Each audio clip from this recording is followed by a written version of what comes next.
If we can understand our most frequent objections and be prepared in our responses, or sometimes proactively address the concern before the customer even raises it, it allows us to stay on the offensive and remain in control of the sale. This also proves further to our clients that we are experts in our industries and we're using objections as expressions of our expertise. You're listening to Prospecting on Purpose, where we discuss all things prospecting, sales, business, and mindset. I'm your host, Sara Murray, a sales champion who's here to show you that you can be a shark in business and still lead with intentionality and authenticity. Tune in each week as we dive into methods to connect with clients, communicate with confidence, and close the deal.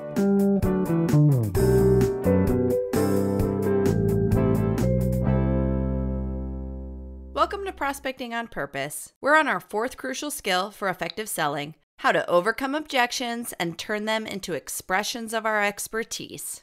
Up until this point, we've covered some relatable skills like prospecting, speaking to our client's business model, and storytelling. All of these are truly crucial and objectively important sales skills. When it comes to handling objections, we're at a pivot point. This is where we separate the pros from the amateurs. Navigating and overcoming objections is an area where people struggle, and it's easy to see why. When we are met with opposition, resistance, or skepticism about our product, our service, or even ourselves, it puts us on the defense. We can be great at generating demand for our business, opening new doors, understanding our sales channels. We can ensure that we're weaving in relatable stories into our pitches, but the second we're blindsided by a question we've never had before, it throws us off our game. Now we're on our heels and we're scrambling to address it. It's easy to lose control of the sale if we're not prepared for this. So what is an objection? Essentially, sales objections are the reasons why your prospects can't or won't buy your product. Common pushback from clients can be our price point. Either our product or service is too expensive, they don't have the budget for it. Maybe the timing isn't right, or they're already working with one of our competitors. Or very commonly, they just don't understand our value. The list goes on. If we can understand our most frequent objections and be prepared in our responses, or sometimes proactively address the concern before the customer even raises it, it allows us to stay on the offensive and remain in control of the sale. This also proves further to our clients that we are experts in our industries and we're using objections as expressions of our expertise. Once we perfect this, we fall in love with the challenge. Think of it like a game of volleyball. We're on the court and the other team's serving to us. In this analogy, the other team is the customer. They're about to serve it over, and we know they've got a strong arm. That ball is coming fast. One of the most key elements in establishing confidence in sports is that we have to want the ball. I'm sure we've all seen this, right? We know someone who's on the court. They're praying that the ball doesn't come to them. We can see in their body language they're not ready to receive that serve. They're afraid of the ball. The other team can smell the fear, and they are sending that ball right to that person. But that's not us, because we're a varsity team, and a varsity player wants the ball. We get that objection served right to us, and we are ready to return it right back over the net. And now we're in a real game. We're volleying back and forth, and games are fun. So the first step is to not be afraid of the objection, because it will only elevate you in the eyes of your client if you know how to handle them. We embrace it, and we're ready to receive with our quote-unquote return volleys. Confidence is crucial. So what are the other steps we can take to improve this skill? If you've been listening to this show, then this will not surprise you. The second step is that we need to ask questions and actively listen to the answers. Often a client may ask a question, and if you answer it without trying to uncover the why behind the question, there's usually a different reason buried in that objection. Perhaps they think they have a full understanding of our product suite, but they're unaware that we launched a new feature last quarter that addresses their concern that's hidden in that question. Simple questions can pull this out. Simple questions are also important if we receive a rejection. Client tells us no. So many sales professionals are guilty of this. They receive a no, and that's the end of the interaction. They take the loss and they move on to the next project. Client says, "Sara, thanks for your efforts, but we've decided to go in a different direction." The amateur salesperson says thanks and walks away, but not varsity players. We have the skills to ask a question. We respond with, "Thank you for letting me know. Would you mind if I asked the reason behind this? Or would you mind if I asked why?" And then we listen. The client tells us that our service plan was more expensive than our competitors. Oh, client, thank you for that information. Based on our initial discussions, I priced out a 5-year plan. We also have 2-year plans that may be more aligned with your budget. Would you like me to prepare an updated quote? Something as simple as digging for the why gives us more feedback, and we're able to finesse and stay in control of that sale and potentially be even more proactive on our next sale. Maybe for the next project, we show both service plan options right there on that initial quote because we know better than the client that they may want that less expensive option. Maybe they asked for the 5-year plan, but they don't know what they don't know. So we're proactively overcoming that objection before they even know they have it, and we're showing them a 2-year option as well. We're proactively overcoming that objection before they even know that they have it. This is what I mean when I say we're turning objections into expressions of our expertise. The third step is to just start keeping a list. Take a couple of hours and write down every objection you get in your sales cycle. Add to it as you get new ones from clients.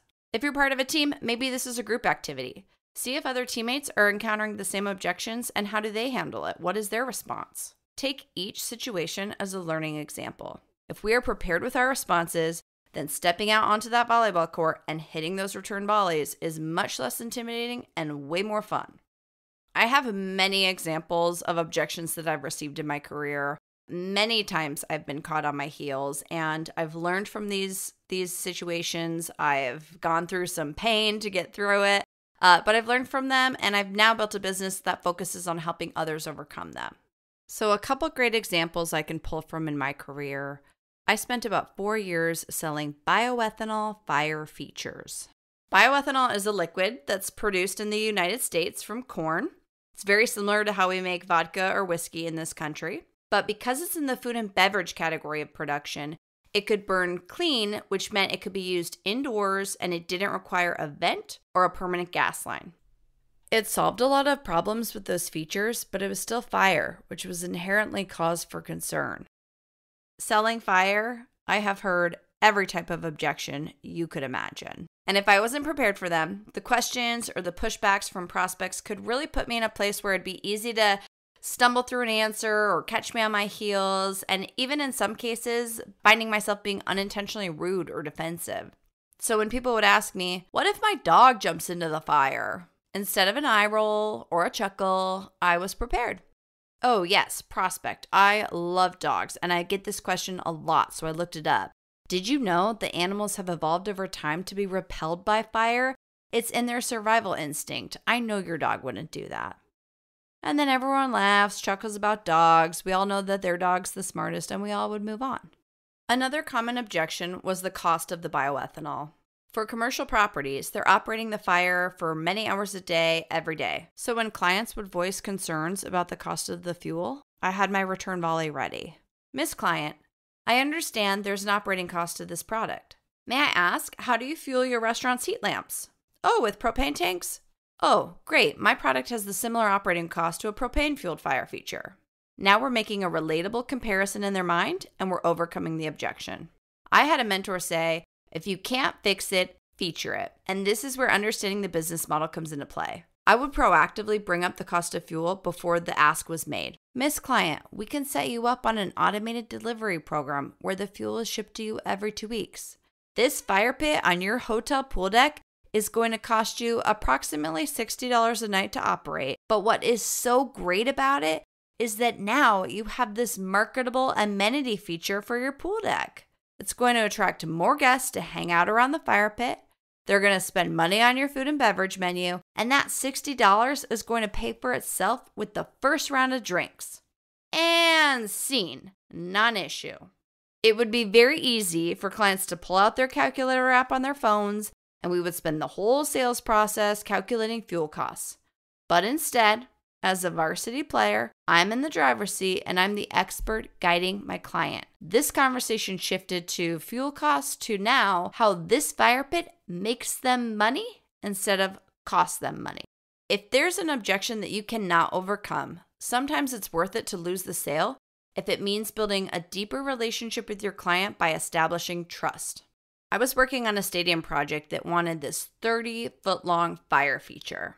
And my product really was not the best fit for the application. I knew it would be costly to run, But more importantly, I had sold to sporting and event spaces in the past, and I understood that those spaces weren't occupied every single day. So maybe the day before game day or even the day of the game, they realized, ooh, we needed fuel for this fire. And it was a flammable product that couldn't ship overnight because it was flammable. It had to ship ground. No way to get fuel that day for that game. I knew it wasn't the best fit for the end user. So I told the client, Mr. Architect, Mr. Owner, to be honest with you, I would love to collaborate on this project, but I just don't think that this is the best use case. I explained why and offered an alternate solution that wasn't my product. I walked away from the project, but wouldn't you know it, my emotional stock increased tenfold with that client, and I was his first call for his next project where there was an appropriate fit. Sometimes how you handle problems and deal with issues is what lays the foundation for the type of professional you are. If we're hit with a doozy of an objection, but we handle it with professionalism and grace, it increases our emotional equity with our clients so much more than if everything always runs smoothly. This is why we learn to love objections. So after those examples, I want to finish with 2 more quick steps. Step 5, if you encounter a roadblock often, how can you weave storytelling into it to overcome it before it even gets brought up by the customer? If you know product cost is a concern, how can you proactively share a contextual, relatable story that gets them to overcome their objection before it's even asked? The example I gave, this fire pit on the pool deck is going to make you money. Other clients say it pays for itself after the first round of drinks. Those are some examples on proactively weaving in storytelling with their business model to overcome the objection. And then really at the end of the day, sometimes people can just be difficult. I like to think of it as the Velociraptors in Jurassic Park testing different areas of the fence for weakness. Sometimes clients are just testing us to see how we handle their objections. They may just want to ensure that they feel comfortable with the decision to partner with us. And if we're prepared for that type of prodding, our fence is developed, we're equipped to handle it. In my experience, that's usually enough to pass the test. So to recap, we love protests, we love questions, we love pushback because we have these 6 points. Number 1, we're confident. Varsity players want the ball. Number 2, we ask questions and we listen for the hidden concerns so that we can address them. Number 3, we keep a list of common objections and our return volleys that we use. This is a dynamic list that evolves, grows, and improves over time. Number 4, if we can't fix it, we feature it by speaking to the client's business model. Number 5, we weave in storytelling of our common objections to stay on the offensive. When we do this, we don't even let objections come up because we've identified them, addressed them, and moved on. And finally, number 6, we let those raptors test the fence. Our confidence is all that's being tested, and we've already handled that in step 1. To wrap up this episode, I'm going to share a recent objection that I faced in my business. I host workshops for sales teams, and recently, when negotiating with a sales leader, the question arose, well, I listened to your podcast, so what's the difference between the podcast and a training? And I was surprised by this question because it seemed obvious to me, but I realized it wasn't obvious to this prospect. I am proud of the content on this show, and I strive to make it really valuable. However, a 10 or 15-minute episode isn't going to be customized to that specific team's business needs, and the objections will be different than what if my dog jumps into a fireplace? But I wasn't prepared for the question, and I probably didn't handle it as gracefully as I would have liked to. But I am grateful that I received it because now I have an answer. Well, I like to think of the podcast as snorkeling along the surface, whereas a workshop is more of a deep-sea scuba dive with your team. This episode is full of analogies. And so now I've added it to my list, and I'm prepared for the next time that ball is served to me. I know that pushback, resistance, and unknown questions are scary. I've had a career's worth of it. It's still happening, and it can be tiring. It can be exhausting. I get it. I hope this episode equipped you with the tools that you need to embrace objections and learn to love them. If you got value out of the episode, I'd greatly appreciate leaving a review. This helps with the rankings, and it's my mission to reach more professionals and demonstrate that business exchanges are really just a fun game of volleyball, but with less cardio. It's a win-win. Thank you for listening. Next week, our mini-series continues with our next and 5th crucial skill, having the right assets and knowing how and when to use them. Thanks for tuning in, and I'll see you next week. Thank you so much for listening to the Prospecting on Purpose podcast. If you loved what you heard today, subscribe to the podcast and please rate and leave a review. For more info on me, or if you'd like to work together, feel free to go to my website, saramurray.com. On social media, I'm usually hanging out at Sara Murray Sales.